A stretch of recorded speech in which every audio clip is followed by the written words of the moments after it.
Salam Planter Indonesia. Assalamualaikum warahmatullahi wabarakatuh.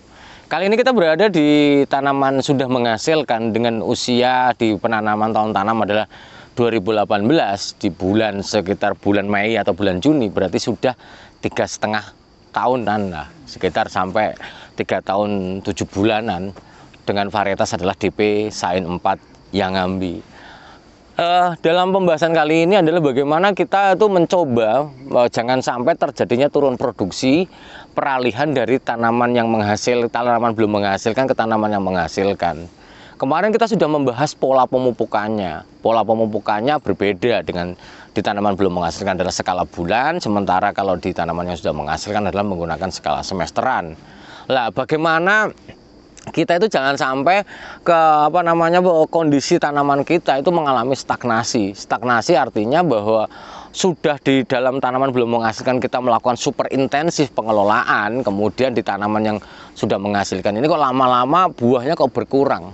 Karena begini, dalam kondisi tanaman yang belum menghasilkan naik tingkat menjadi tanaman menghasilkan, maka kebutuhan unsur harianya juga berubah. Jangan sampai kita hanya menggunakan pupuk yang sama dengan tanaman belum menghasilkan. Sama ini dalam artinya adalah dosisnya. Kalau jenisnya ya sama saja.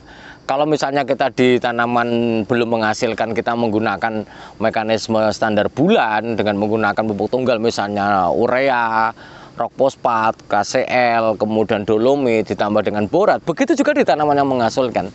Jangan sampai kita mengurangi kasih sayangnya yang berujung terhadap nanti penurunan produksi di tanaman yang sudah menghasilkan. Seperti di belakang saya dengan hasil yang luar biasa ini, bagaimana menjaga produktivitasnya. Jangan pula kita melakukan akselerasi dengan melakukan akselerasi yang sering dilakukan adalah memupuknya sama saja. Di dalam tanaman yang belum menghasilkan sama tanaman yang menghasilkan sama saja. Ini salah.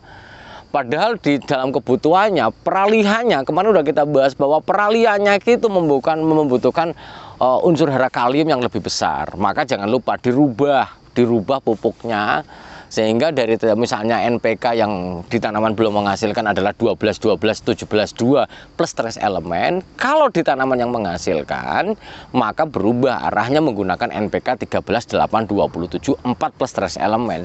Jadi terjadi kenaikan hampir 12 kalium dari 17% K2O di NPK 12-12-17-2, namun di tanaman yang sudah menghasilkan adalah 13-8-27-4. Jadi dari 17 ke 27 hampir 10 ya, 10% K2O per satuan berat. Ini sangat signifikan.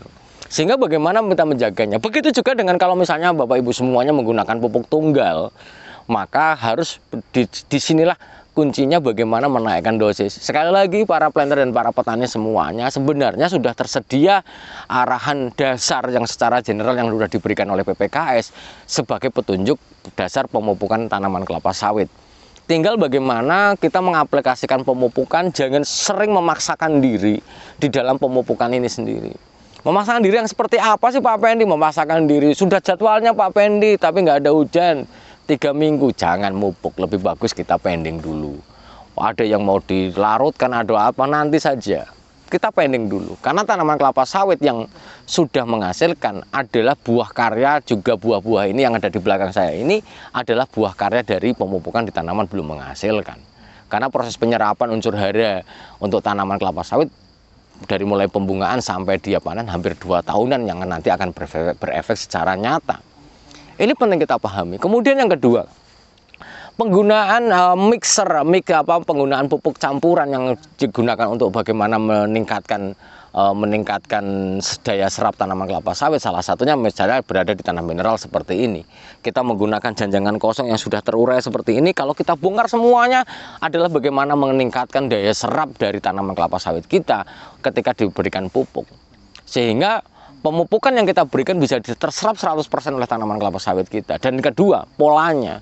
Masih banyak yang protes Pak Pendi bahwa di Malaysia itu Songgo 1 itu semua tanamannya sudah menghasilkan adalah Songgo 1. Kemudian di Indonesia kok masih pakai Songgo 3, Songgo 2. Hal yang sangat berbeda adalah kriteria pemupukannya. Basis dosis pemupukannya sudah berbeda. jenis bibitnya berbeda, walaupun ada yang sama, tapi tidak semuanya yang Anda terangkan berkaitan dengan Songgo 1 di Malaysia itu adalah sama dilakukan juga. Karena bahwa logika fotosintesis tetap adalah logika fotosintesis, di mana tanaman kelapa sawit yang akan penyerapan ini adalah ditopang dengan jumlah pelepah yang mumpuni. Penggunaan pupuk pun kalau misalnya sudah polanya benar, dosisnya benar, tapi kita juga salah kelola, ini juga salah. Di Songgo 3 atau Songgo 2 yang kita lakukan adalah bagaimana menjaga pelepahnya. Ini adalah kunci. Jangan sampai pada waktu kita melakukan persiapan atau melakukan kegiatan di masa tanaman sudah menghasilkan, malah justru akan memporak-porandakan tanaman kita. Maka di beberapa perusahaan tetap akan menjaga songgonya. Kita boleh cek di mana perusahaan. Sofin aja tetap akan menjaga Songgo 2. Kita di sini pakai Songgo 3, Songgo 2, dan bagaimana menjaga pelepahnya dalam jumlah yang cukup. Nah, kemudian ada pertanyaan juga, Pak Pendi, bagaimana kalau kita tambah dengan menggunakan pupuk-pupuk yang katanya luar biasa, misalnya pakai pupuk organik ataupun pakai pupuk yang lainnya yang katanya luar biasa. Sekali lagi para planter dan para petani semua, saran The Brondol adalah ketika Bapak Ibu semua dikasih tahu penggunaan pupuk ini bisa mengurangi sekian persen dari pupuk ini, maka caranya adalah jangan mengurangi pupuk kita dulu. Kita beli nggak apa-apa, kita semprotkan nggak ada masalah, tapi jangan mengurangi pupuk kita dulu. Maka para petani dan para planter semuanya, alangkah baiknya ketika Bapak Ibu semuanya punya riwayat hasil panen setiap bulan, setiap minggunya itu berapa, setiap 2 minggunya, kalau misalnya panen 2 mingguan dan panen per 10 hari itu ada riwayatnya. Bulan Mei minggu pertama 10 hari pertama, 10 hari kedua, 10 hari ketiga. Bulan Juni 10 hari pertama, 10 hari kedua, 10 hari ketiga. Dicatat terus. Benar nggak pemupukannya ini adalah berefek terhadap tanaman kelapa sawit secara nyata? Maka harus dibuktikan. Tapi jangan langsung berpikir mindset terbawa emosi dari si bagian pemasarannya. Kita termindset total, kurangi pupuknya ditambah ambiar. Maka kita harus tahu dulu berapa sih pertambahan hasilnya jika saya menggunakan itu. Dan ingat bahwa masih banyak sekali, di ini vlog kedua saya menyampaikan berkaitan dengan jangan terbawa emosi ketika kita mupuk. Terbawa emosi karena apa? Karena bahwa hasil karya dari bagian pemasarannya menyatakan bahwa wow, pemupukan menggunakan 3 bulan setelah pemupukan ini hasilnya wow, salah. Sekali lagi, buah-buah yang ada di belakang kita adalah hasil karya kita di tanaman belum menghasilkan waktu itu atau 2 tahun yang lalu. Bagaimana menjaga produktivitas ini, dan yang terakhir yang ingin saya sampaikan kepada para petani dan para planter semuanya, tidak akan bosan-bosannya Pendi mengingatkan bagaimana bahwa kita melakukan bahwa setiap kita lakukan panen yang hasilnya kita jual adalah sepersekian, misalnya 10% atau 20%, sisihkan. Kita harus menjadi petani yang modern. Kita sisihkan untuk apa? Untuk persiapan pemupukan selanjutnya. Hasil 1.200.000 simpan, 800.000 kita ambil untuk keperluan kita. Tapi jangan seluruhnya untuk kebutuhan kita semuanya. Pasti ada yang menolak, pasti. Namun inilah konseptual di dalam penanaman kelapa sawit, budidaya kelapa sawit, bagaimana bahwa kelapa sawit kita kontinu. Apa yang terjadi bagi para Bapak Ibu semuanya yang ketika panen ingat mupuk lupa ini, penyakit kita semuanya adalah Pak Pendi, kita kan kalau masa hasilnya rendah nggak mungkin kita mupuk, salah. Maka sepersekian, pupukkan terus secara kontinu. Jangan sampai kita mupuk, walaupun nanti dikurangi dosisnya ketika harga sawit rendah nggak ada masalah, tapi tetap dipupuk, jangan diabaikan. Karena bahwa ini penting, karena bicara tentang kebutuhan tanaman adalah kebutuhan unsur hara dan air untuk pertumbuhan tanaman kita. Nah, kalau masih banyak menanyakan bibit apa yang paling bagus, nanti kita bahas di vlog selanjutnya. Bibit yang paling bagus di Indonesia itu apa sih sebenarnya? Itu yang nanti kita bahas. Semoga bermanfaat para planter dan para petani semuanya. Inti dari vlog kali ini adalah seperti ini. Hasil dari tanaman yang menghasilkan pada saat ini adalah tidak dari hari ini atau 3 bulan atau 6 bulan yang lalu, tapi lebih cenderung dari beberapa tahun yang lalu.